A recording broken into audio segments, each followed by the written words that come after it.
disperazione nasce da una distrazione, nasce da una distrazione che disperazione nasce da una distrazione, nasce da una distrazione che.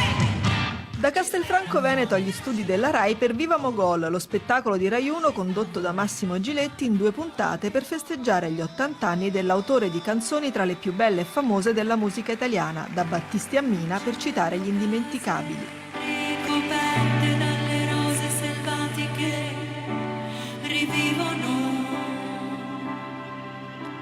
ci chiamano.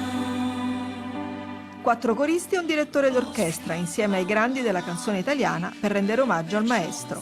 È stata un'esperienza bellissima, innanzitutto è molto intensa, è stato un grande impegno per tutti noi perché i brani da studiare sono stati tanti, gli spartiti sono arrivati spesso all'ultimo momento e quindi questo ci ha impegnato naturalmente nell'immediato a dover sistemare parti, armonizzazioni eccetera. Si aveva proprio l'impressione di essere dentro a un libro di storia del pop italiano, quindi vedere questa carrellata di grandi artisti che noi abbiamo sempre ascoltato anche trovando dischi dei nostri genitori in casa, quelli erano i brani che ascoltavamo. Ma l'avrò fermata insieme a te. La mia più grande soddisfazione è stata quella di poter riarrangiare i brani insieme con tutti questi artisti straordinari e lavorare con questi artisti, da Massimo Ranieri a Gianni Morandi a Riccardo Cocciante, per poi passare a tutti gli altri, che sono veramente tantissimi, è stato straordinario, è stato bello perché c'è stato un lavoro spalla a spalla, fianco a fianco con loro per arrivare al risultato che poi abbiamo visto.